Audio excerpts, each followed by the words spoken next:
Assalamualaikum warahmatullahi wabarakatuh. Kembali bersama Mutiara Ramadan PW Muslimat NU Jawa Timur 1447 Hijriah bersama saya Mutimatul Faidah.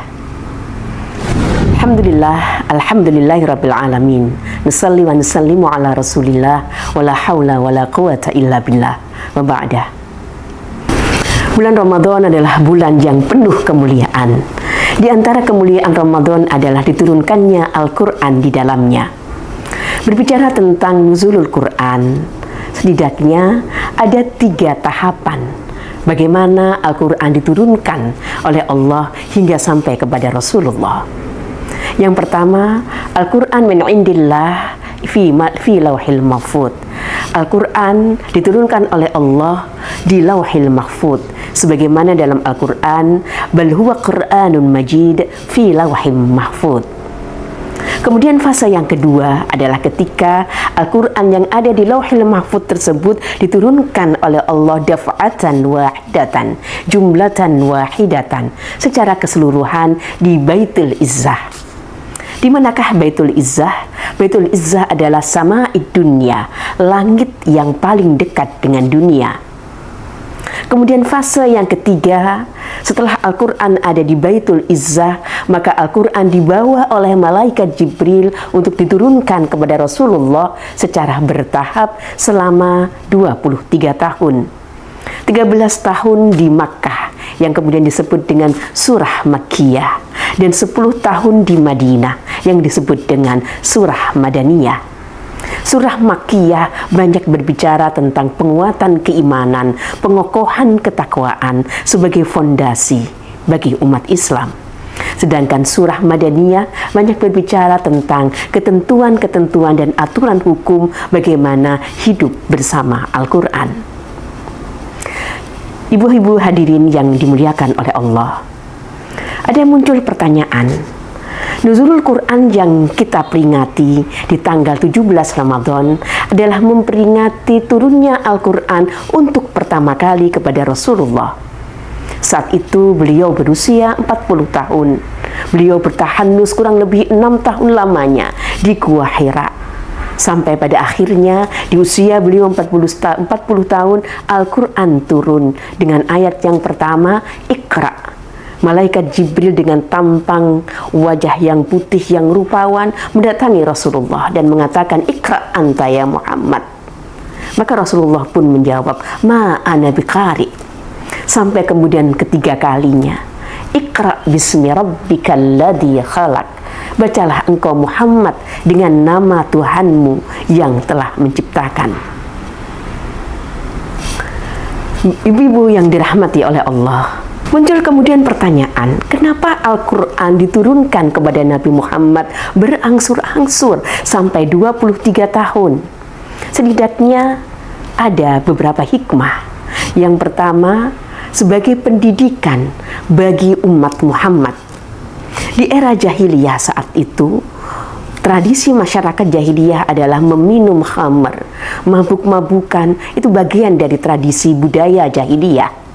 Maka Al-Quran datang tidak langsung mengharamkan, tetapi memberikan edukasi, sehingga ayat tentang khamr itu turun hingga 3 atau 4 kali ayat, sampai kemudian diharamkan sebagai sebuah ketentuan yang pasti. Kemudian fenomena yang lain adalah tradisi masyarakat jahiliyah memakan riba. Maka kemudian ayat tentang riba tidak langsung diharamkan riba itu, tetapi bertahap sampai kemudian Allah mengharamkannya, wa ahallallahu al-bai'a wa harramar riba. Sebagai bentuk pendidikan bertahap agar dapat dilaksanakan dengan sempurna dalam kehidupan perilaku keseharian. Hikmah yang kedua adalah memberikan respon, jawaban atas permasalahan dan problematika yang ada di tengah-tengah masyarakat saat itu. Suatu saat seorang sahabat bertanya kepada Rasulullah, "Wahai Rasul, orang-orang Yahudi ketika istrinya haid, mereka mengungsikannya, menjauhkannya, membuangnya dari rumah. Sebenarnya bagaimanakah ketentuan haid bagi seorang perempuan?" Maka turunlah ayat wa yas'alunaka 'anil mahid qul hiya adha fa'tazilun nisaa fil mahid. Mereka bertanya kepadamu Muhammad tentang haid, katakanlah itu adalah penyakit, maka jauhilah perempuan. Jangan dekati dalam konteks melakukan hubungan suami istri pada saat dia sedang haid. Ini memberikan jawaban atas pertanyaan yang terjadi. Hikmah yang ketiga adalah agar Al-Quran mudah dipelajari dan juga mudah dihafalkan. Maka pada masa sahabat era dulu, banyak mereka yang kemudian hafal Al-Quran, yang kemudian tradisi ini alhamdulillah dilestarikan hingga saat ini. Banyak hafidh-hafidhah dari putra-putri kita yang luar biasa. Ibu-ibu hadirin yang dirahmati oleh Allah, bagaimanakah posisi Al-Quran bagi kehidupan kita? Di dalam surat Al-Baqarah disebutkan, Syahrul Ramadan alladzi unzila fihi al-Qur'an hudan linnas wa bayyinatin minal huda wal furqan. Bulan suci Ramadan adalah bulan diturunkannya Al-Quran. Al-Quran sebagai hudan, sebagai petunjuk, wa bayyinat sebagai penjelas, wal furqan dan pembeda antara yang hak dan yang batil. Maka Al-Quran adalah kitabul hidayah, buku petunjuk bagaimana kita berperilaku dalam kehidupan ini agar mencapai kebahagiaan yang hakiki, fid dunya hasanah wa fil akhirati hasanah. Maka bagaimana kita berinteraksi dengan Al-Quran agar Al-Quran itu menjadi hidayah bagi kita? Setidaknya ada 4 T yang bisa kita lakukan. T yang pertama adalah tilawah. Kita baca dengan baik sesuai makhrajnya, tajwidnya, fasahahnya. Warattilil Qur'ana tartila. Dalam sebuah hadis dikatakan, man qara'a harfan min kitabillah falahu bihi hasanah wal hasanatu bi asyri amsalihah. Barang siapa yang membaca 1 huruf dalam Al-Quran, maka baginya kebaikan, dan kebaikan itu dilipat gandakan menjadi 10 kebaikan. Alif lam mim, bukan 1 huruf. Alif harfan wahid, lam harfan wahid, mim harfan wahid. Betapa kemudian ketika kita dekat dengan Al-Quran, kita ajak anak kita, suami kita untuk bertadarus bersama di rumah. Kita hidupkan rumah-rumah kita dengan lantunan ayat-ayat Al-Quran. Begitu indahnya, baiti jannati, rumah yang terpancar dengan cahaya Al-Quran. Maka perlu kita bumikan Al-Quran dalam kehidupan keluarga kita dengan kita adakan tadarus bersama, tilawah bersama di rumah. T yang kedua adalah tafsir. Bagaimana kita memahami maknanya? Kita bisa mengkaji, ikut pengajian, ada tafsir Jalalain, ada tafsir Ibnu Katsir, ada tafsir Misbah karya ulama Indonesia, menjadi pemahaman kita bertambah terhadap apa yang kita baca.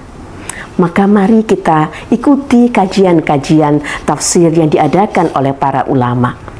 T yang ketiga adalah tadabbur, liyadabbaru ayatih. Mari kita tadabbur, kita refleksikan apa yang kita baca dengan kehidupan kita.